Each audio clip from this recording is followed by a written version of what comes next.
न मे पार्थास्ति कर्तव्यं त्रिषु लोकेषु किंचन. न मे पार्थास्ति कर्तव्यं, क च्या खाली आघात, त च्या खाली आघात, कर्तव्यं अनुस्वाराचा न. त्रिषु लोकेषु किंचन, तर की च्या खाली आघात, किंचन. नानवाप्तम वाप्तव्यं वर्त एव च कर्मणि. नानवाप्तम वाप्तव्यं, त च्या खाली आघात. आता खालचे आघात बघूया. नानवाप्तम वाप्तव्यं, त च्या खाली आघात, वाप्तव्यं अनुस्वाराचा औं. वर्त, व च्या खाली आघात, वर्त एव च कर्मणि, क च्या खाली आघात. पुन्हा एकदा बघा. न मे पार्थास्ति कर्तव्यं, क च्या खाली आघात, त च्या खाली आघात, अनुस्वाराचा न, कर्तव्यं. त्रिषु लोकेषु किंचन, की च्या खाली आघात. नानवाप्तम वाप्तव्यं, त च्या खाली आघात, अनुस्वाराचा औं. वाप्तव्यं वर्त, व च्या खाली आघात, वर्त एव च कर्मणि, क च्या खाली आघात. श्लोक बघा. न मे पार्थास्ति कर्तव्यं, न मे पार्थास्ति कर्तव्यं त्रिषु लोकेषु किंचन, त्रिषु लोकेषु किंचन. न मे पार्थास्ति कर्तव्यं त्रिषु लोकेषु किंचन. नानवाप्तमवाप्तव्यं, नानवाप्तमवाप्तव्यं वर्त एव च कर्मणि, वर्त एव च कर्मणि.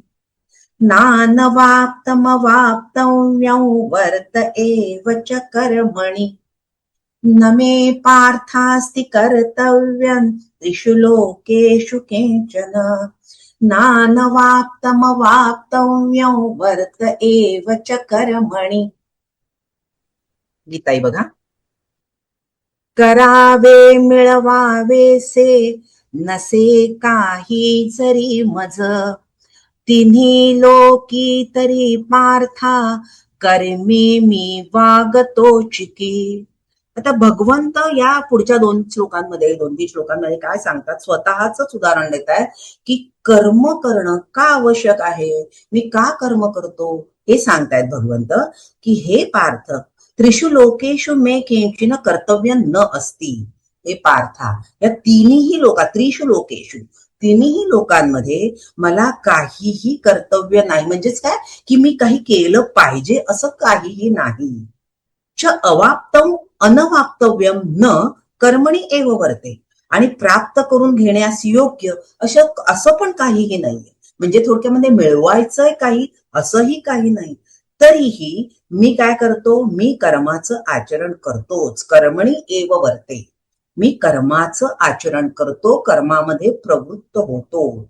म्हणजे हे पार्था, तीनही लोकांमध्ये मला काहीही केलं पाहिजे असं नाही, किंवा प्राप्त करून घेण्यास योग्य कोणतीही वस्तू नाही, किंवा मिळवायचं काही आहे असंही काही नाही. तरी सुद्धा मी कर्माचं आचरण करतो. म्हणजे जसा जनकाचा दाखला मागच्या वेळी भगवंताने दिला, तसा इथे भगवंत स्वतःचाच दाखला देत आहेत भगवंत अर्जुनाला. की आता भगवंत प्रत्यक्ष अर्जुनाच्या बरोबरच आहेत.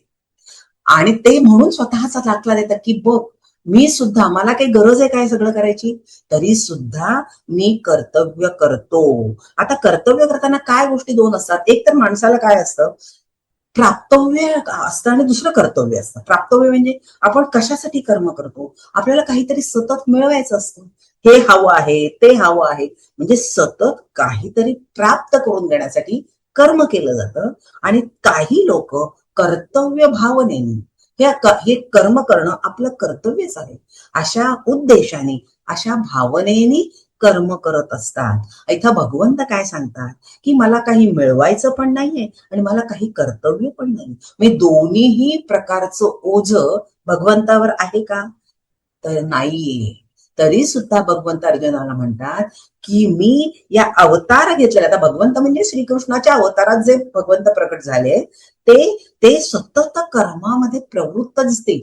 भगवंताचं संपूर्ण जर चरित्र आपण पाहिलं तर आपल्या लक्षात येईल की भगवंत सतत कर्मामध्ये प्रवृत्त होताना दिसतात.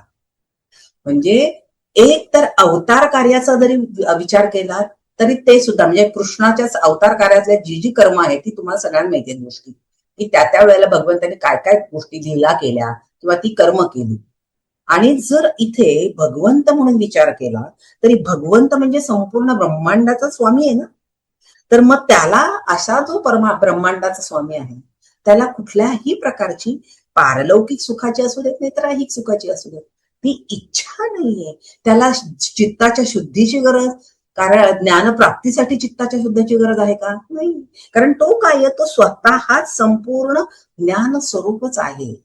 म्हणजे अशा प्रकारे तो दोन्ही अर्थाने बघितलं तरी त्याला कर्म करण्याची गरज नाही. मग तो का करतो आहे? कारण लोकसंग्रह मे वापी संपशन करतो महाराज. लोकांच्यासाठी त्याला कुठल्याही प्रकारची गरज नाही कोणतीही कर्म करायची. आता जर अवतार कार्यातली आपण कर्म पाहिली तर बघा ना, त्याला स्वतःला राज्याची अभिलाषा होती का? नाही. पण तरी सुद्धा कंसाला ठार मारलंय. तो अत्यंत अधर्माने वागायला लागला, नीच प्रवृत्तीचा होता. त्याला ठार मारणं गरजेचं होतं. मग कंसाला मारल्यानंतर काय केलं? उग्रसेनाला, त्याच्या वडिलांना राज्याभिषेक केला. म्हणजे त्याला राज्याची अभिलाषा नव्हती, पण शेवटी यदा यदा ही धर्मस्य आहे ना, तर त्याप्रमाणे की अधर्माने वागणारा होता कंस, म्हणून त्याला मारलेला आहे. जरासंधाच्या वधाच्या बाबतीत सुद्धा असंच आहे. जरासंधाने 99 राजे त्याच्या तुरुंगात टाकलेले होते बंद करून. तो लोकांना छळच, म्हणजे त्याला मारणं सुद्धा गरजेचंच होतं. मग त्याला मारल्यानंतर काय केलं? राज्यकारभार त्याच्या मुलाला सोपवला आहे. म्हणजे प्रत्येक कर्म भगवंताचं बघा, कोणतंही जसं काढा, किंवा इव्हन पांडवांच्या बाबतीत तरी काय, तो पांडवांच्याच बाजूने का बरं लढला? कारण पांडवांची म्हणजे फक्त नातेवाईक होता का? त्यांचा भाऊ लागत होता, हे एक नातं होतं.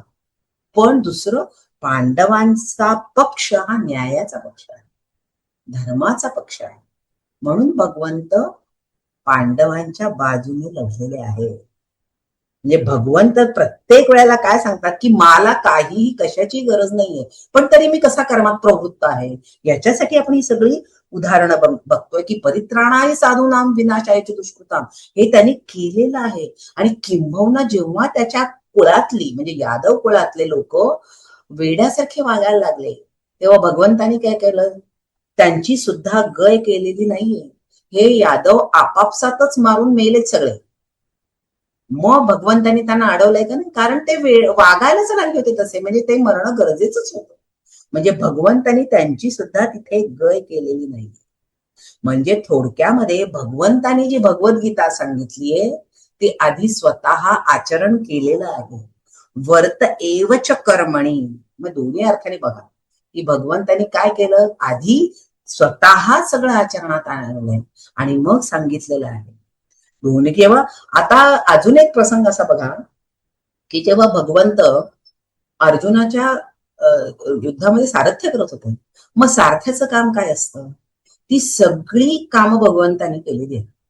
सारथी म्हणजे मी माग कधी उल्लेख तुमच्या वर्गात उल्लेख केला की मला आठवत नाही, की आधी त्या घोड्यांना चारा खायला घालायचा, त्यांची काळजी घ्यायची, मग अर्जुनाचं अंथरूण घालायचं, त्याला काय दुखल गुपलं त्याला सगळं ते औषध पाणी करायचं आणि मग स्वतः झोपायचं.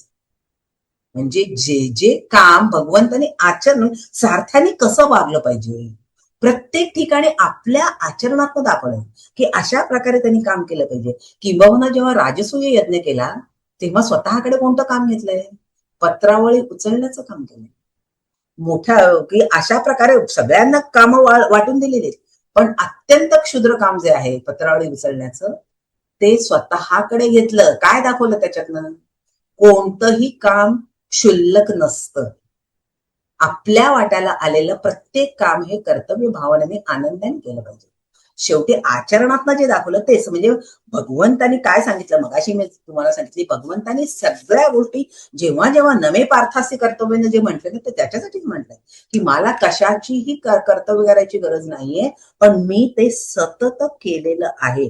म्हणजे भगवंत या रूपाने जरी त्यांच्याकडे बघा किंवा श्रीकृष्ण अवतार या रूपाने जरी बघितलं तरी सुद्धा, आता भगवंत या दृष्टीने, कारण भगवंताचं काम काय आहे तर सतत कार्यरत आहेतच ना. उत्पत्ती, सृष्टीची उत्पत्ती करा, नंतर ते सांभाळ करा, पालन पोषण करा, विनाश करा, हे सगळं ईश्वराचं कार्य सातत्याने चालू आहे. म्हणून भगवंत आपलं स्वतःच उदाहरण देतात आणि अर्जुनाला काय सांगतात की मी सतत कर्मामध्ये रत असतो.